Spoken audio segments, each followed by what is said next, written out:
right, guys, we are back, and there is Mr. Ryan Stano. Ryan, welcome to the OHIO podcast. Hey, how you guys doing? Thanks for having me. We are doing great. We're so happy to have you. So, first off, tell everybody a little bit about yourself and a little bit about Scarlet and Game.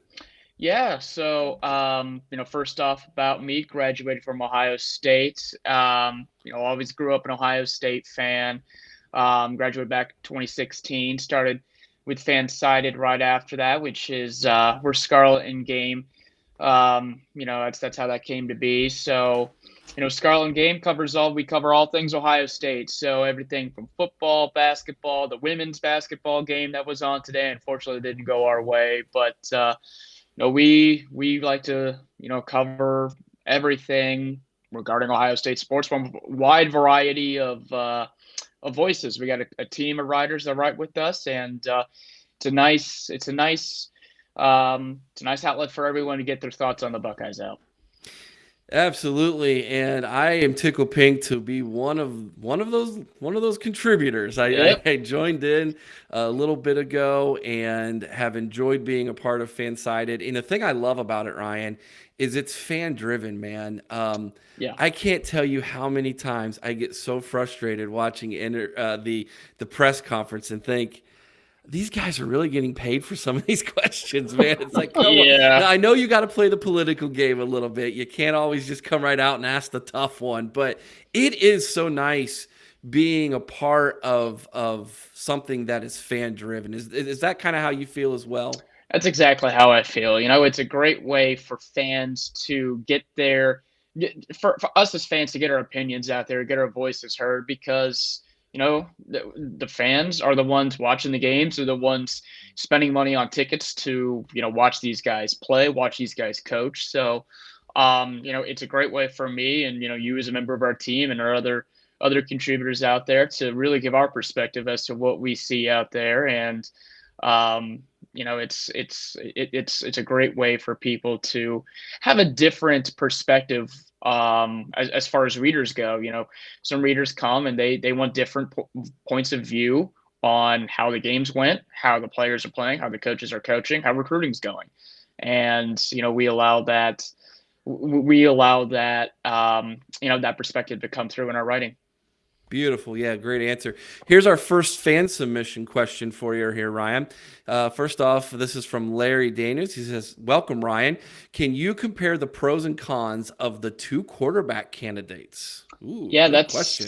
that is a good question, and that's definitely something that everyone's going to be watching this spring, or the two guys. So, anyone that's read me long enough knows that I am a big fan of Kyle McCord.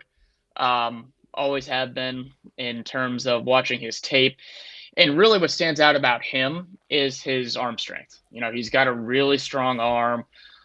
He can make all the throws. He can move a little bit, which I know he's not necessarily known for, but he can move a little bit when he needs to. He can get some extra yards.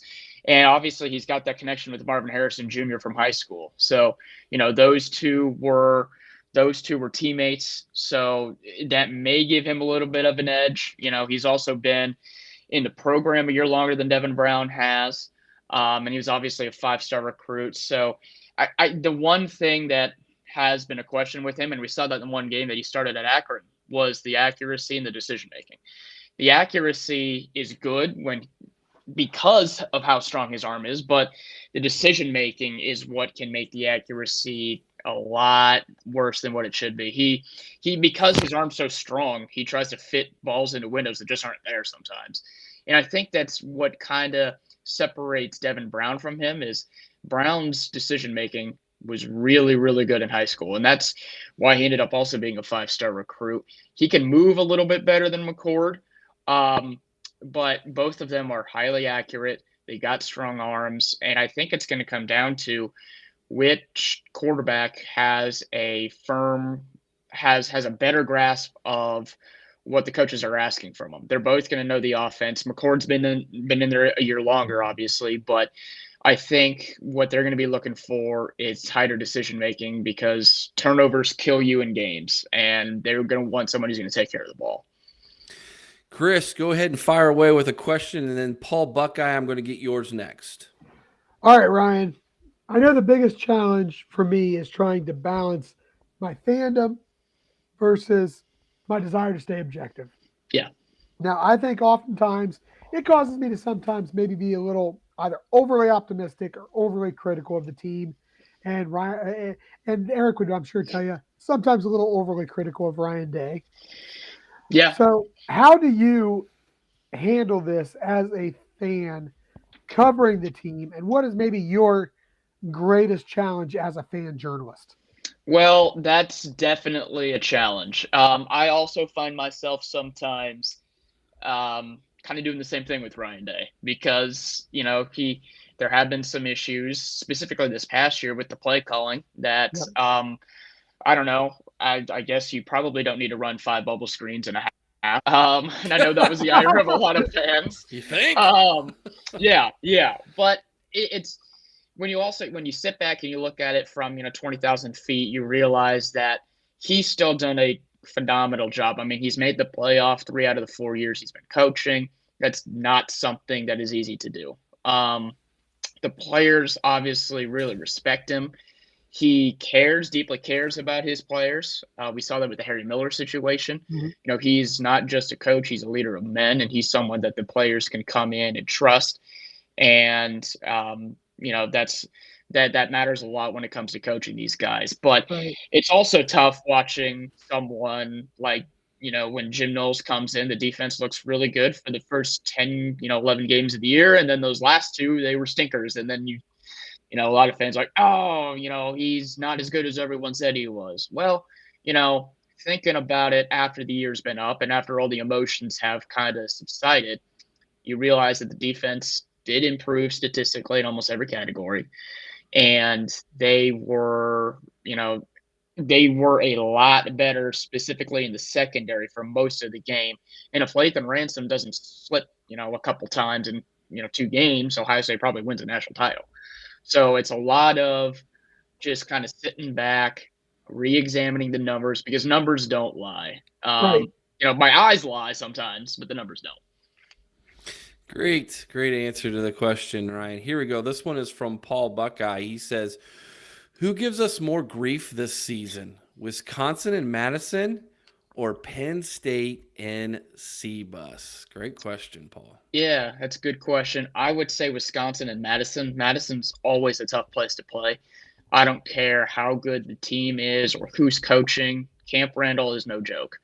And I think Luke Fickell, his team is going to be fired up for him to win that game because they're going to want to win it for him. And I know Fickell, he didn't exactly get a fair shake when he got the head job here, and his players are going to know that. And I think quite frankly, they're more talented than what they showed, last year. Their offensive line is always solid. It's going to be solid again. Um, they have some talent on defense. I know that they just lost Jim Leonard, but they're still going to have some really good players on that side of the ball. And Ohio State has shown the last couple of years that they've kind of struggled to run the ball in certain situations, specifically up the middle. And that's a Wisconsin specialty, is stuffing it up the middle. So I think they're going to give them more trouble. All right, hot seat, man. Here you go. If Ryan Day doesn't win against the team up north, is he coach of Ohio State in December? It's a great question. I think it really depends on how the rest of the year goes. If they go undefeated again up until that game and they make the playoff like they did this past year, I think he probably gets one more year. But 3 losses in a row to Michigan, two of them being at home, would be an utter disaster. And there's no bones about that. And the fans, they really care. I mean, they care about all the games, but they care about that one more than any other. So I think if they lose another game, before that along the way, whether it's Notre Dame, Wisconsin, or Penn State, and then they also were to lose to Michigan, I think he's gone. But I have a hard time thinking that's going to happen. I'm with you on that one. A little bit easier for Chris to think that. I think, given his disdain for Ryan Day I after don't have disdain for after Ryan that Day. game. I do Oh, not have disdain for Ryan Day. I simply have an issue with the fact that he can't win a big game. That's a completely fair criticism. I When he mean, when he wins a big game, when he wins against that team up north, when he wins a national title, I will shut up.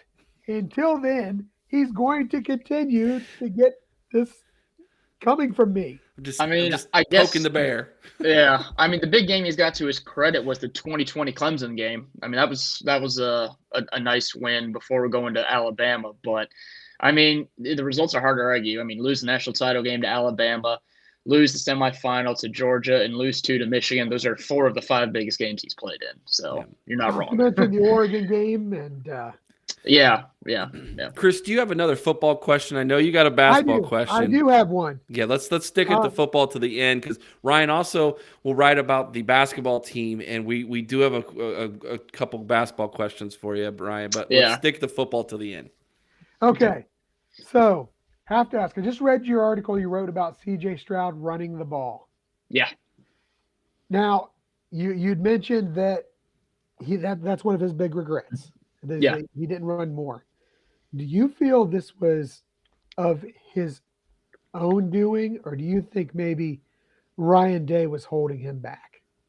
So I don't think it was Ryan Day that was holding him back, and I'm not even necessarily sure that it was Stroud himself holding himself back. He did mention at the combine that he regretted not running the ball more. And I honestly think it may have been some people around him in terms of, hey, if you want to be one of these top draft picks, you gotta keep yourself healthy. And you can't take any unnecessary shots or any unnecessary hits that could get you hurt and ruin that draft stock. Sure. So I've been thinking about it, and I think that may be where it lies. I also do think that, if I'm being completely honest, I don't think Stroud was being completely honest when he said he regretted it as much as he did, because he came out multiple times during the season and said, hey, look, I'm not going to get paid to run the ball at the next level. Right. That's a running back's job. So I think it's a little bit of some people around him, and I think he kind of bought into that line of thinking, and that kind of influenced his play until really the last game, when he really did do everything that he needed to win that game. He really did, yeah. Yeah. Ryan, what is your biggest concern for Ohio State going into 2023? My biggest concern for Ohio State going into 2023 is going to be the secondary again. The cornerback specifically. The corners were really, really bad in stretches last season. I mean, we saw what J.J. McCarthy did against Ohio State. He was someone who was completing barely 50% of his passes going into that game. And then he hits 3 bigs for touchdowns, and that was all she wrote. And a couple of those were bad plays from the corners. Cam Brown misses a tackle on a one-on-one play out there with a wide receiver, and then he scores a touchdown. Lathan Ransom falls down. He's a safety, but he falls down, touchdown off of that. So I think the corners are going to be the biggest problem. Denzel Burke did not have a great year. I know he was fighting injuries. Jordan Hancock was kind of the same thing. He didn't really get healthy until the end of the year, but until we find one of those guys can step up and have better outings more consistently, because they're going to have a good guy in David in the transfer from Ole Miss, the All-American freshman corner, Davison Eaglebaum. He's going to be able to come in, and he's going to be good. So it's just the Buckeyes have to find another corner to be able to hold up their end of the bargain. And I don't know if that's something that they're going to be able to do. So a couple weeks ago, I wrote an article about Jim Knowles and the defense and got some pushback for some people on that article. Do you agree or disagree that Ohio State can win this year based on their defense? I mean, they need some things to fall into place. I admit that. But like you said, the numbers don't lie. You go historically look at Jim Knowles, second, third year into a place. He says he's ahead of schedule. They've got a lot of really good pieces coming back, and especially in the linebacker room. A lot of that a young depth at defensive line is now upperclassmen. Am I off my rocker, or do you think I'm onto something here? I think it's a little bit of both. I think you're half off your rocker and half a little bit onto something. So Fair we're gonna enough. we're gonna find out a lot more about how good the defense is when they take on Notre Dame, and this will be at Notre Dame. This will be the biggest game that a lot of these a lot of the younger guys on defense will have put in terms of an atmosphere. Ohio State hasn't played in a lot of at tough environmental places in terms of on the road in the last couple of years where a lot of these defensive players have played. So I like the fact that Tommy Eichenberg came back is huge because he is the linchpin of that defense. He is a really good run stopper. He can rush the passer when he needs to, and he showed at times he can get back and cover some tight ends and running backs. He's not going to be out there against 4 wide receivers, but he can do a lot. I'm very interested to see what they do with JTT and where they, how they utilize him with Zach Harrison gone, how much more time he gets, because he showed during the Penn State game that he can be unstoppable, in certain games and certain possessions. So it's just more about the consistency with that. I think the defense can win them some games. I just don't think they can win games against some of the better teams they're going to face. The Notre Dames, the Michigans, the Penn States, the teams of that ilk, and that's going to be especially true when we get to the playoffs if that ends up being a possibility. All right. Any other football questions before we turn this thing over to the round ball? Anybody out there who are listening and watching want to drop another question for Ryan? Feel free now. Chris, you got another football question? I don't really have. You know what? While we're waiting, just throw us out your favorite Buckeye football memory. Good one. That's a good. Ooh, that is a good question. My favorite Buckeye football memory was probably in 2006 when it was Ohio State 1, Michigan 2. I was actually at that game. And, I just remember the fake that I still thought, Beanie Wells got the ball. There was that play fake from Troy to be on that, 3rd and 1. They threw it deep to Ted Ginn and he scored the touchdown. I thought, I'm like, oh, first down. And I'm like, oh, Troy still has the ball. And it was just a great game, great atmosphere.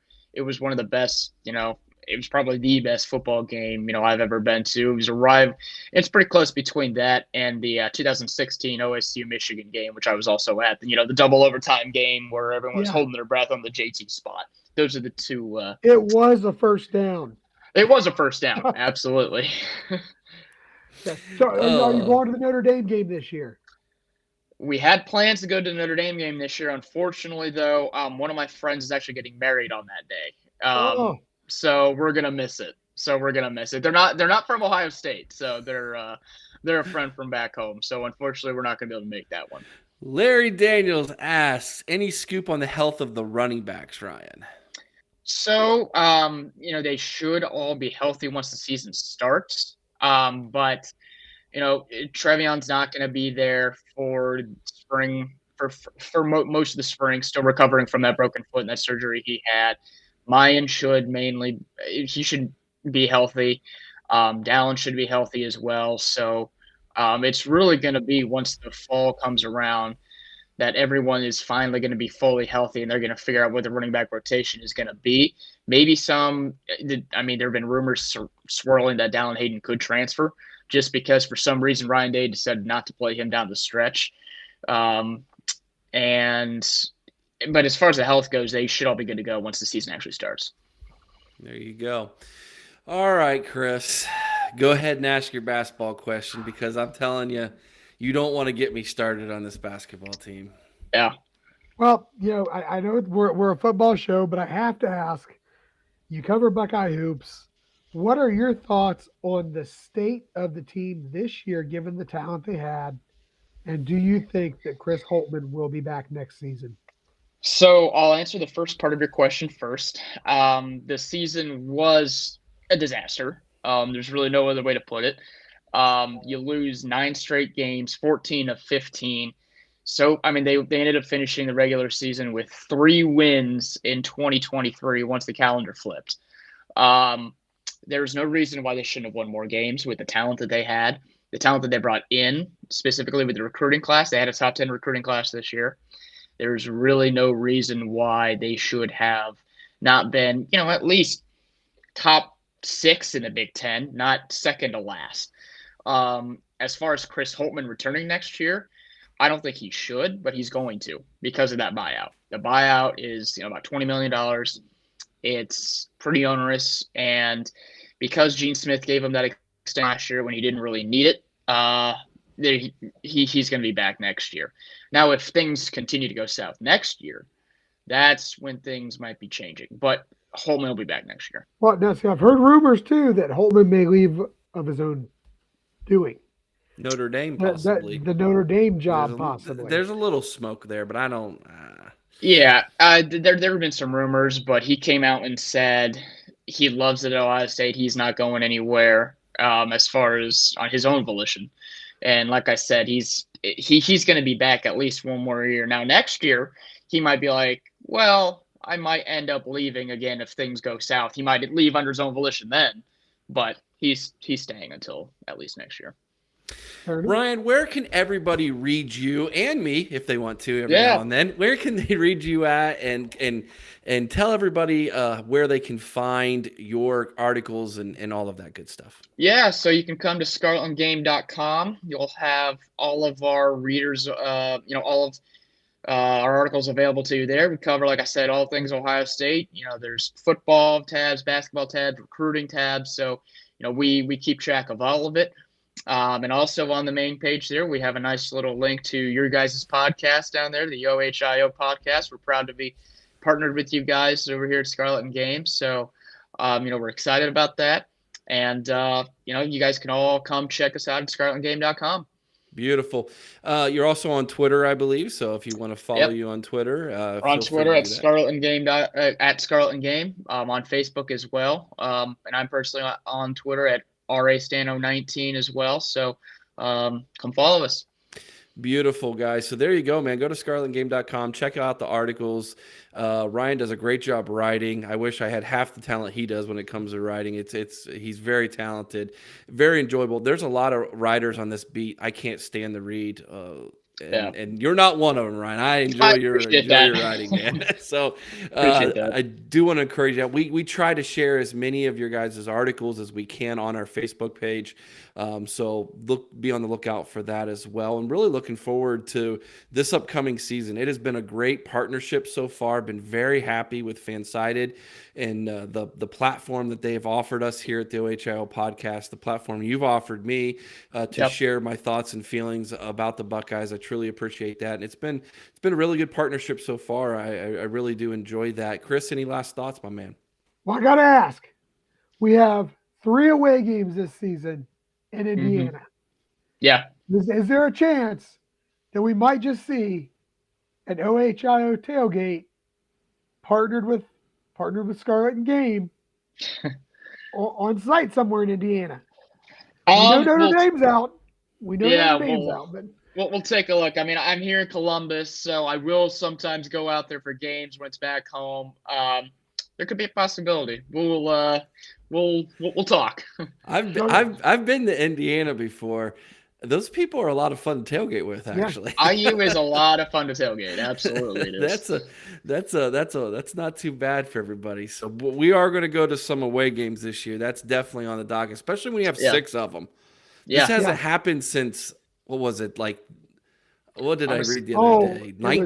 Early 1900s or something crazy like that? Like, this is just ridiculous. So here's was a it comment. 1900s or was it 1800s? It might have been 1800. I don't know. Something I thought it was like like that. 1876 or something crazy. Yeah. So Larry Daniels says, thanks, Ryan, for being here this week. Guys, great show. They always end too fast once they start rolling. I know, but I got a bedtime, guys. I got to get up early and go to work, man. Sorry. We all do.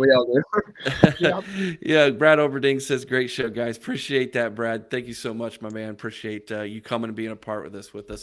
All right, guys, that's our show for this week. Again, Ryan, thank you so much for coming in and being a part of that. Go to scarletandgame.com, read his stuff, put a little jingle in his pocket. It's not like we're making tons of money doing this, man. We do this because of our passion passion for the Buckeyes. That's, again, why I love Fansided. It's about our fans, man. It's about Absolutely. the fandom that we have. So, guys, go check that out. And come back next week. We'll have a live show again next week. We might give away some free tickets again, Chris. I don't know. I'm pretty sure. We might do that. We got another guest next week. I told you about, Chris. You want to tell everybody I'm who's coming excited on? about that one. Absolutely. If you haven't seen him recently, this guy looks like he could still step out on the football field. We ran into him last season a couple times actually, and we got James Cotton coming on next week. So really excited about that. Yeah, and always a good guy to talk to. And James is someone who has sacked Tom Brady not once, but twice in a football game, and he'll tell you about it. So James Cotton will be with us next week, so get those questions ready for James, guys. All right, as always, be kind to one another. I owe someone's OH, and sing Carmen, Ohio with all your heart. Until next time, OH! I-O! I-O. Go Bucks!